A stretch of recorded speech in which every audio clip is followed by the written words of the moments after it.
Equation அப்படின்ட்டு. தளத்தின் சமன்பாடுகள் அப்படின்னு சொல்லுவா. பிளேன் ஈக்குவேஷன், தளத்தின் சமன்பாடு அப்படின்றது. இது முக்கியமான 5 மார்க். ஒரு எக்ஸசைஸ் ஃபுல்லாக இருக்கும். 6.7 அப்படின்னு நினைக்கிறேன்.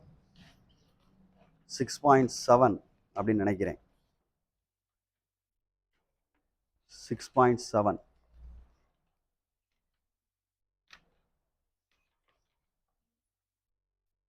6.7 அது முக்கியமான 5 மார்க். ஒன்று கண்டிப்பாக கேட்பார்கள். ஒரு கொஸ்டின் 5 மார்க் கொஸ்டின் அந்த எக்ஸசைஸ்லேருந்து வரும், வித் எக்ஸாம்பிளில் வரும். எக்ஸசைஸில் எத்தனை சம் இருக்கு? 7. அங்கிட்டு 3 இருக்குன்னு நினைக்கிறேன். 10 சம் வரும்னு நினைக்கிறேன். 2 இருக்கா?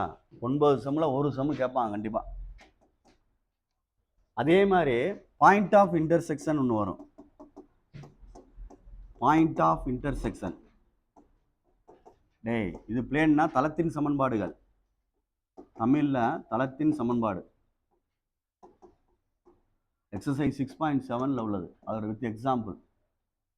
பாயிண்ட் ஆஃப் இன்டர்செக்ஷன்றது ஸ்ட்ரைட் லைனில் உள்ளது. வெட்டும் புள்ளி கண்டுபிடிக்கிறது. தமிழில் வெட்டும் புள்ளி, வெட்டும் புள்ளி அப்படின்னு கண்டுபிடிக்கிறது. 2 லைன் கட் பண்ணால் அந்த இடத்துல என்ன அப்படின்ட்டு பாயிண்ட். அதே மாதிரி அப்படியே முன்னாடி போகிறேன், பார்த்துக்க. பின்னாடி இருந்து முன்னாடி சொல்லிட்டு போயிட்டே இருக்கேன். முன்னாடி அப்படியே பார்த்துக்க. பிளேன் ஈக்குவேஷனு, பாயிண்ட் ஆஃப் இன்டர்செக்ஷன் கணக்கு சொல்லியிருக்கேன். அப்படியே முன்னாடி போகிறோம் அப்படின்னா, இந்த A vector, B vector, C வெக்டார்னு கொடுத்துட்டு, இல்லை டியோட சேர்த்துக்கலாம், கொடுத்துட்டு சில கண்டிஷன்ஸ் ப்ரூவ் பண்ண சொல்லுவாங்க. சில கண்டிஷன்ஸ் ப்ரூவ் பண்ண சொல்லுவாங்க. இது ஒரு 5 மார்க் இருக்கு. சில கண்டிஷன்ஸ் ப்ரூவ் பண்ண சொல்லுவாங்க. அதிலே கொடுத்துருப்பாங்க, இதை ப்ரூவ் பண்ணுங்க அப்படின்ட்டு. அதே மாதிரி இன்னும் ஒரு 4 சம் இருக்கு. Sine alpha plus beta, sine alpha minus beta prove பண்றது ஈக்குவல் டு வரும். Sine alpha, sine alpha cos beta, alpha plus பீட்டான்னு சொல்லலாம், இல்லை ஏ பிளஸ் பின்னு சொல்லலாம். Cos beta plus cos alpha sine beta. அதே மாதிரி sine alpha cos beta minus cos alpha sine beta. இது ரெண்டு ஒரு பேர், ஒரு ஜோடி. சைன் ரெண்டுமே சைன் சைன். அதே மாதிரி காஸ் இருக்கு. Cos alpha plus beta, cos alpha minus beta prove பண்றது ஃபார்முலா. 5 மார்க் சொல்லிக்கிட்டு இருக்கேன், பார்த்துக்கோ. Cos A cos B, cos alpha cos beta minus sine alpha sine beta. ப்ளஸ்னா மைனஸ் வரும்.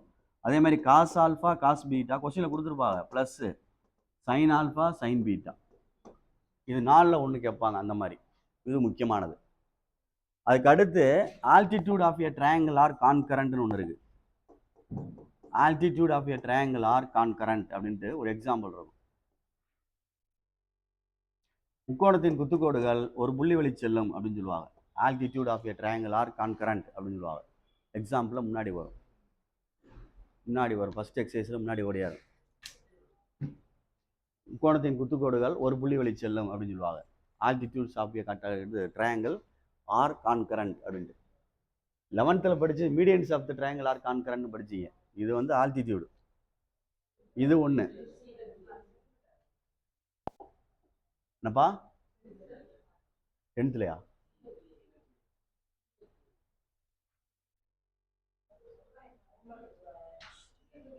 சொல்றத தெளிவா சொல்லு.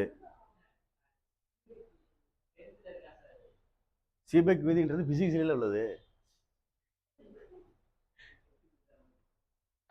சரி, அடுத்து இதுலயே புரிஞ்சுக்க. இதுலயே இன்னொன்று இருக்கு, அது கணக்குல சேராது, ஒரு தியரிட்டிக்கலா தனியா நிற்கும். பிளேன் இன்டர்செப்ட் ஃபார்ம் சொல்லுவாங்க.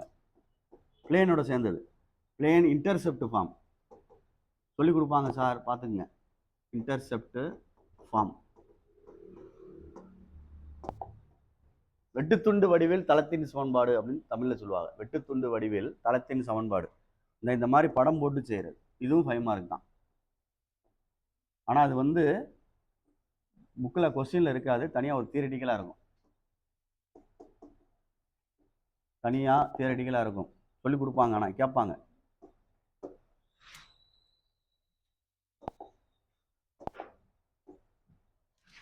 பிளேன் இன்டர்செப்ட் ஃபார்ம் அப்படின்றது, வெட்டுத்துண்டு வடிவில் தளத்தின் சமன்பாடு அப்படின்றது. புரியுதான்னு பார்த்துக்கோ, பொறுமையாக நிதானமாக ஹேண்டில் பண்ணு. இதை ஃபுல்லாக நீ தெரிஞ்சுக்கிட்டீங்கன்னா தான் பெரும்பாலும் இதில் altitude of a triangle are concurrent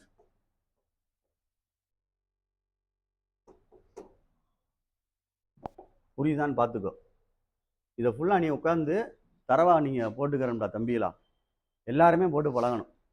இது நான் சொல்கிறது 5 மார்க் மட்டும் சொல்லியிருக்கேன்.